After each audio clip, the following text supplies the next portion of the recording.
Nós já temos aqui entrevista importante para começar no CNN Prime Time. Lucas Leite, professor de Relações Internacionais da FAAP, já comigo aqui nesta edição de hoje do CNN Prime Time. Lucas, muito boa noite, bem-vindo aqui ao nosso jornal deste domingo.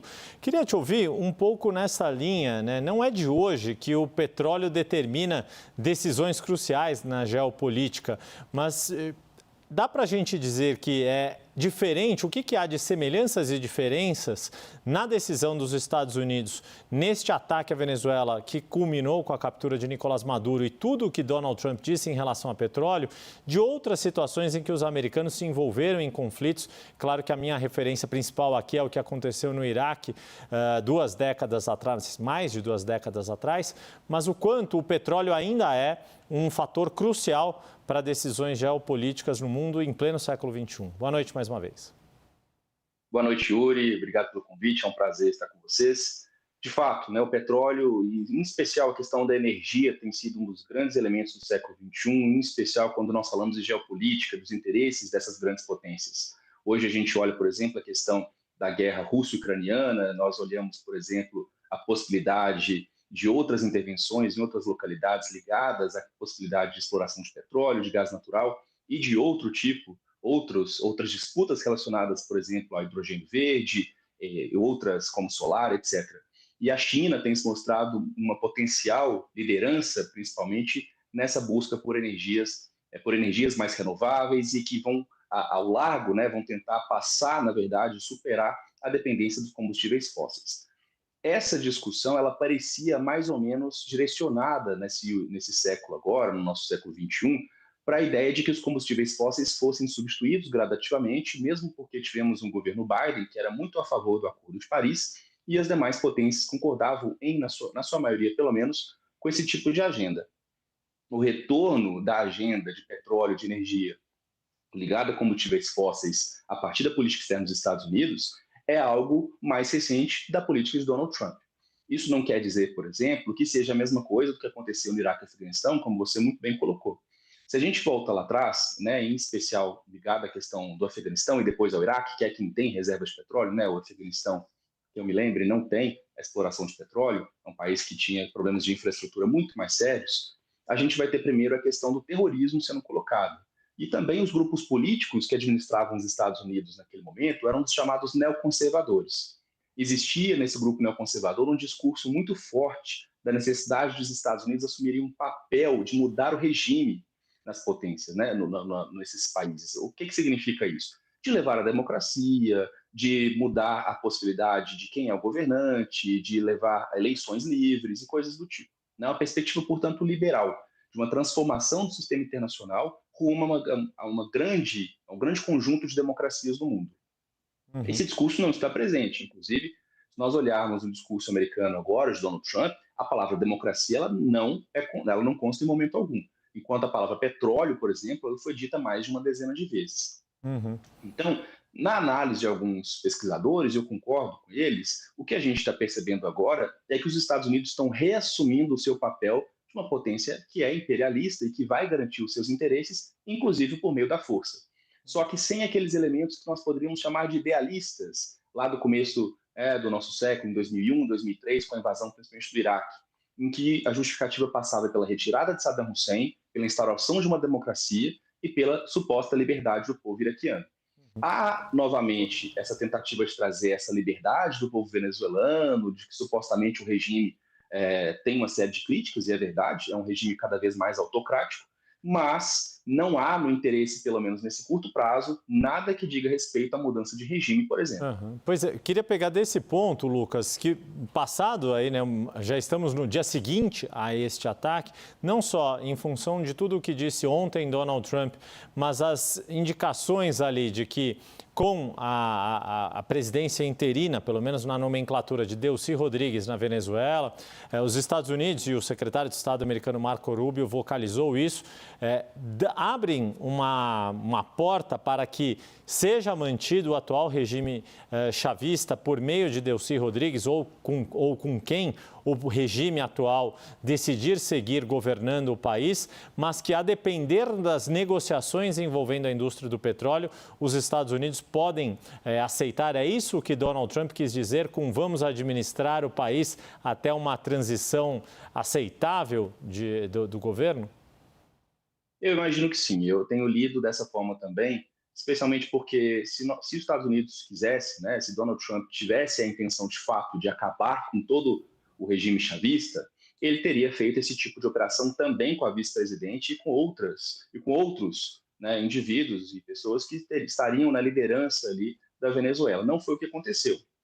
E também não aconteceu objetivamente o apoio direto, né, a Maria Corina nem ao Edmundo Gonzalez. Ou seja, nós não tivemos a oposição sendo colocada no poder, nós não tivemos uma presença militar objetiva no país, por enquanto, e há uma certa institucionalidade, ou seja, as instituições venezuelanas permanecem iguais, os líderes dessas instituições permanecem os mesmos, tanto na Suprema Corte venezuelana, quanto também no Congresso venezuelano, o que indica que há uma tentativa de normalidade do país.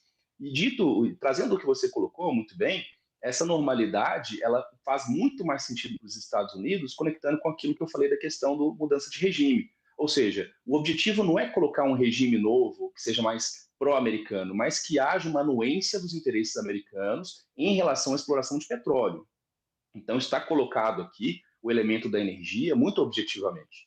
O que a gente precisa ficar de olho agora nos próximos dias, e que Donald Trump já deu a indicação, é se ela vai aceitar, né, a vice-presidente que vai ser colocada interinamente como presidente agora, Delcy, se ela vai realmente concordar com os termos que são colocados.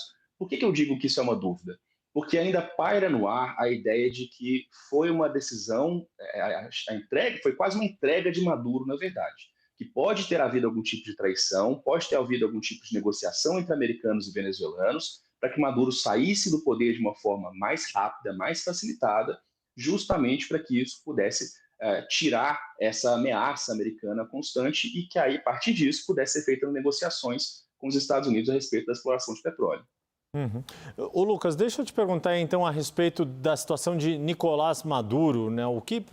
Se é que ainda, qual é a importância que ele ainda detém, ou se vai ser apenas um símbolo desta captura, todo o processo judicial que ele vai responder em território americano e o quanto ele já perdeu importância ou ainda tem algum tipo de importância nesse cenário todo?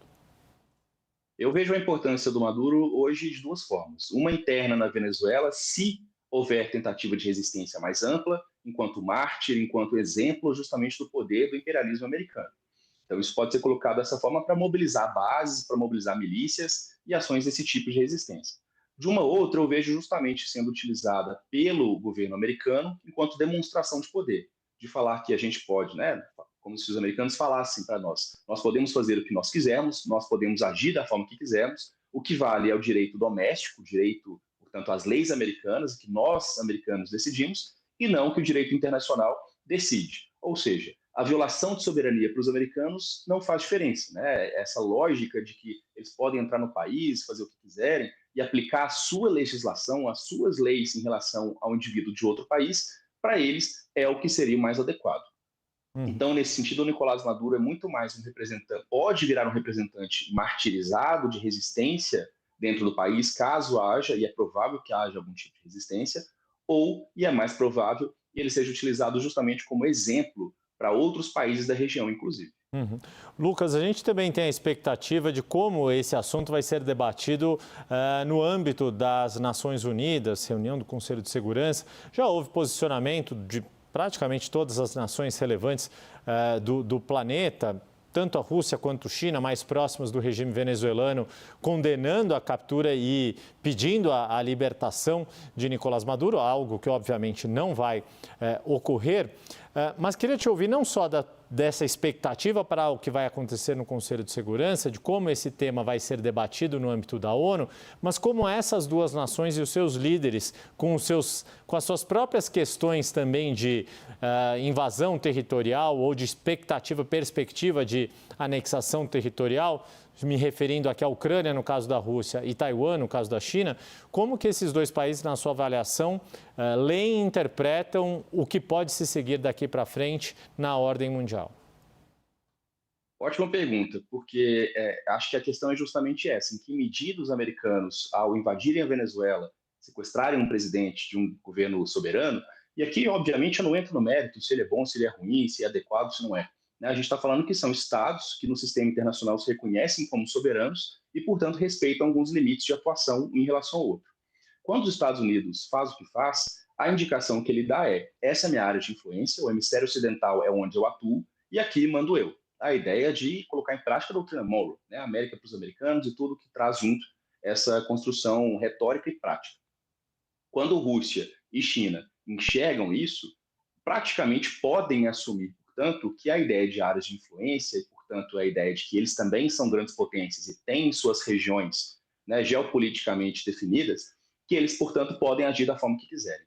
De uma certa maneira, o que está dizendo para a Rússia, o que fica muito implícito é: Rússia, praticamente o que você fez com a Ucrânia, portanto, é aceitável, porque a Ucrânia faz parte de uma área de influência antigamente, né, o que a gente chamava de espaço pós-soviético. Para a China, a ideia de que Taiwan faz parte do seu espaço original, é uma ilha, na verdade, um estado que não teria total legitimidade, portanto, se houver algum tipo de invasão dessa forma, de acordo com a forma como os americanos construíram agora a invasão na Venezuela, isso também seria legitimado.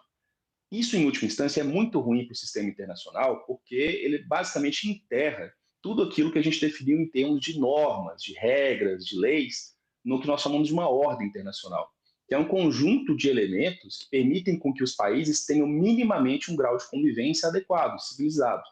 Quando esse tipo de convivência ele não segue mais minimamente as regras aceitas por todos, né, combinadas entre todos, isso faz com que os demais vejam de forma legítima a sua possibilidade de buscar seus interesses também por meio da força, por meio da esfera militar.